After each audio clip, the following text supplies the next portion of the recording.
Live from downtown Detroit, home of WDIV and Click on Detroit, Local 4 News at 11 starts now. 2 women shot and killed, including a young mother. So I'm just looking for some answers because everybody want to know, what happened and what, obviously it's not going to bring them back, but it will at least give us some clarity and some closure. Tonight, the search underway to find their killer. Another big moment in the fight against COVID-19, with the U.S. becoming the first country tonight to authorize a second vaccine.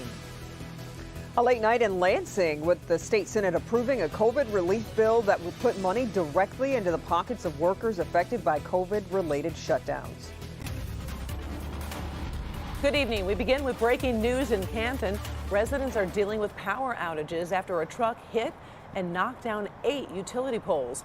Those utility poles are blocking Haggerty, closing the road there near Michigan Avenue and I-275. The fire department and DTE are there investigating. According to DTE's outage map, about 530 customers are out of power. We're told Haggerty is expected to be closed for a few more hours. Well, as we kick off the weekend, a sloppy Saturday forecast on tap with wet weather moving in. Let's get right to Ben with what we can expect tomorrow. Yeah, Kim and Karen, happy Friday to you. And it is our last weekend before Christmas, so I know if you're not waiting on packages to be delivered, you're probably going to spend a lot of time running errands, and there are definitely parts of tomorrow you're going to want to avoid. Let's start out with where that system is right now.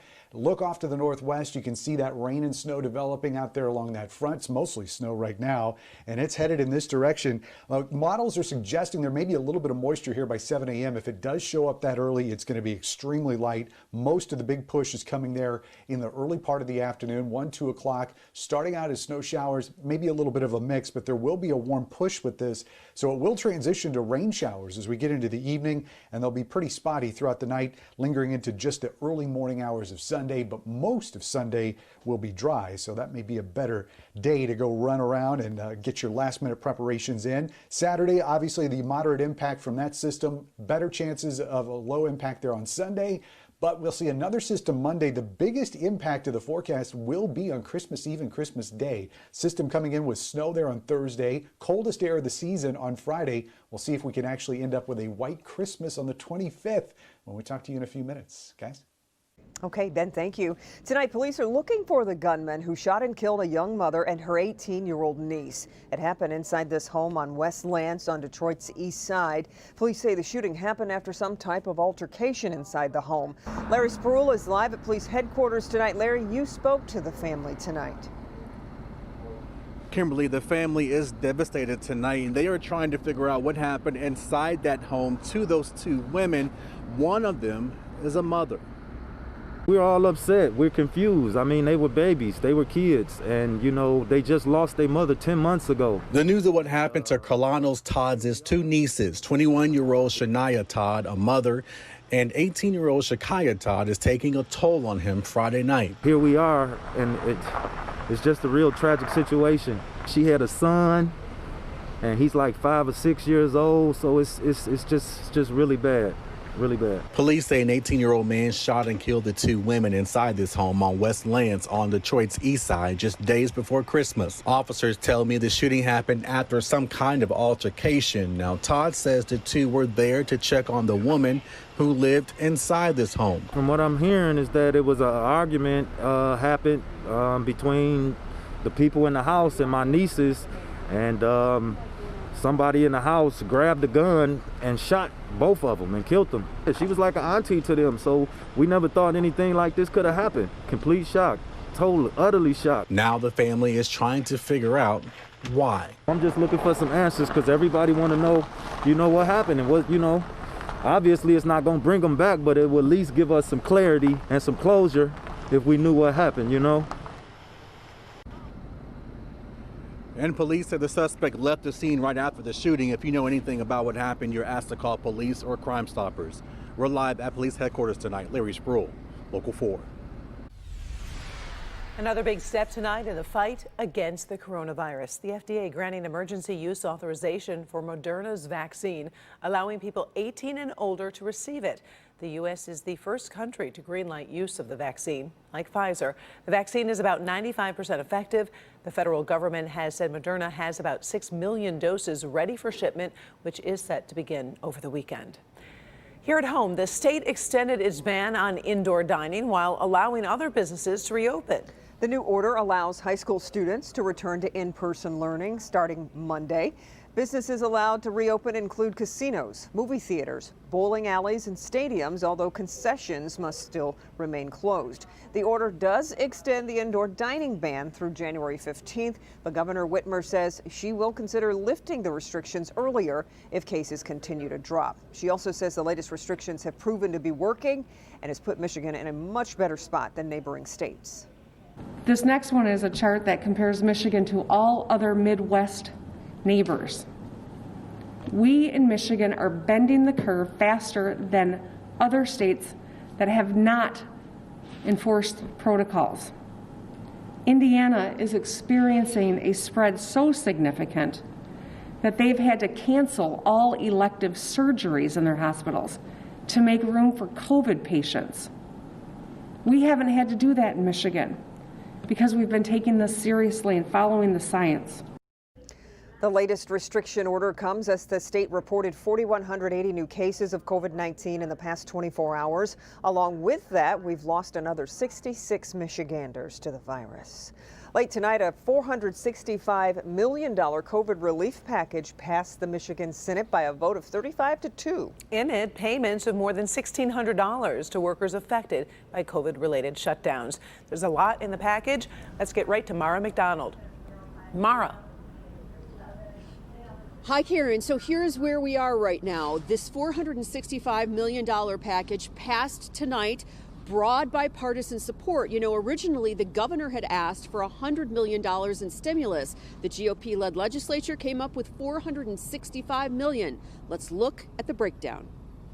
The $465 million COVID relief package is putting money in multiple places. For starters, $220 million for unemployment, $48 million for vaccine distribution and COVID testing, $55 million for small business survival grants. It also funds an extension of the wage increase for direct care workers and gives hospitals $10 million to help with the nursing shortage. After days of hashing out the details tonight, the vote was quick. 35-2, it passed the Senate.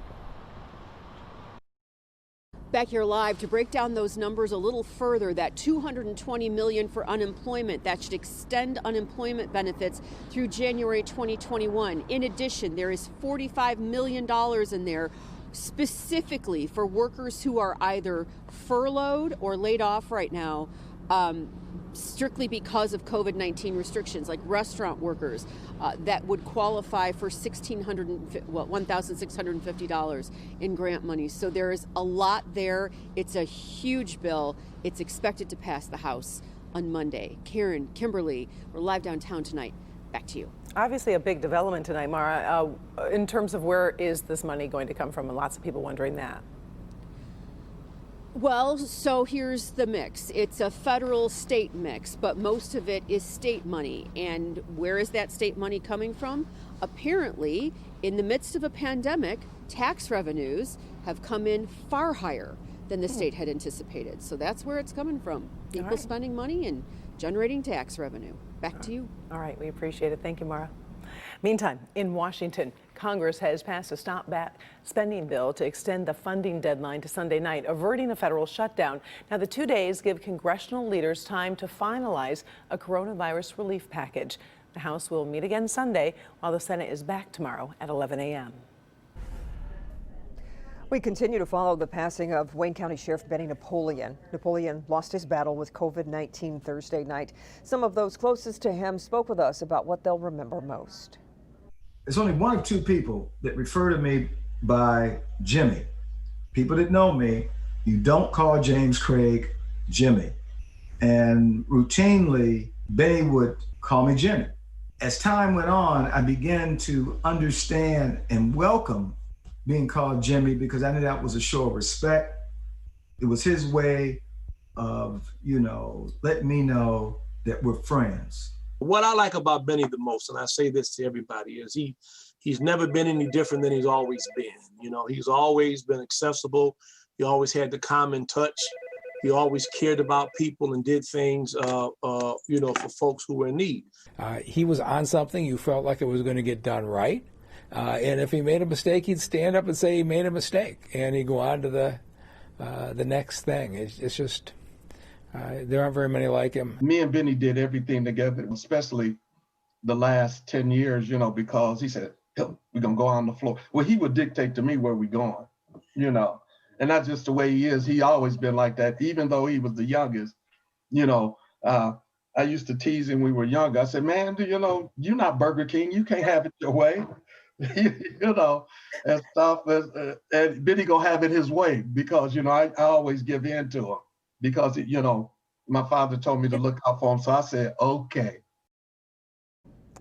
And the memories and the tributes don't stop there. We've posted many more comments and reflections on the loss of Sheriff Benny Napoleon. Just go to our website, clickondetroit.com. Still ahead, an Oakland County deputy charged with misconduct and assault. What investigators say he did to a carjacking suspect in a Walmart parking lot. I was scared, but I didn't want my sister to die. Well, he's just 7 years old. How he saved his baby sister from a burning home. But first, it took more than 3 years for an arrest in the murder of Egypt Covington. Now, another person just charged in connection with her 2017 death. That's next.